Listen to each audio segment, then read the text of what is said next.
Okay. I'm reading from To Kill a Mockingbird by Harper Lee. Atticus, how bad is this going to be?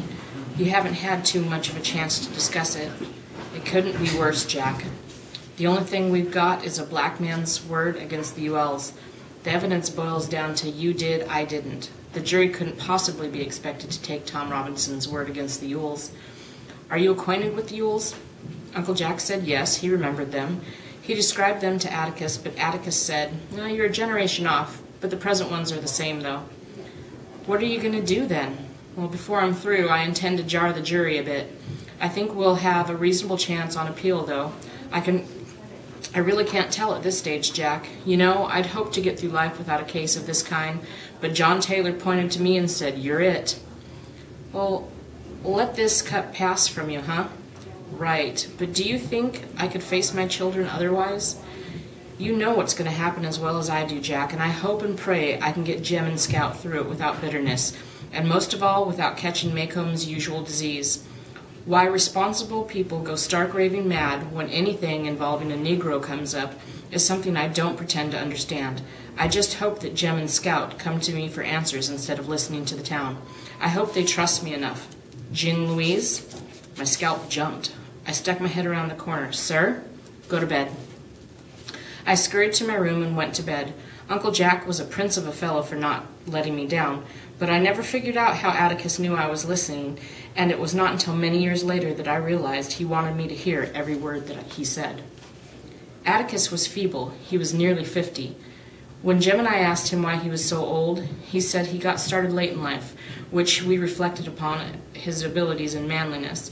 He was much older than the parents of our school contemporaries, and there was nothing Jem or I could say about him when our classmates said, "My father." Jem was football crazy.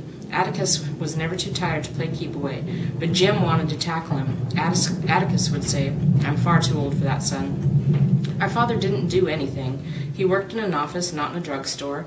Atticus did not drive a dump truck for the county. He was not the sheriff. He did not farm. He did not work in a garage or do anything that could possibly arouse the admiration of anyone. Besides that, he wore glasses. He was nearly blind in his left eye, and he said eyes were the tribal curse of the Finches. Whenever he wanted to go see something, he turned his head and looked from his right eye.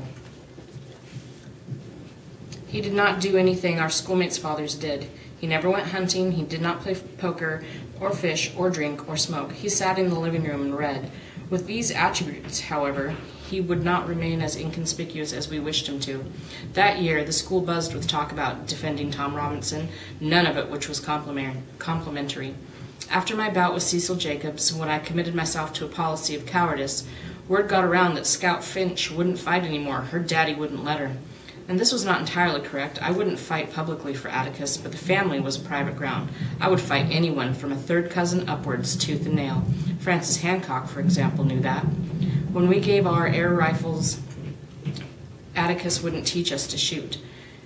Uncle Jack instructed us in the rudiments thereof. He said Atticus wasn't interested in guns. Atticus said to Jem one day, "I'd rather you shoot at tin cans in the backyard, but I know you'll go after birds. Shoot all the blue jays you want, if you can hit 'em, but remember, it's a sin to kill a mockingbird." That was the only time I ever heard Atticus say it was a sin to do something, and I asked Miss Maudie about it. "Your father's right," she said. "Mockingbirds don't do but one thing, make music for us to enjoy. They don't eat up people's gardens, don't nest in corn cribs. They don't do one thing but sing their hearts out for us. That's why it's a sin to kill a mockingbird."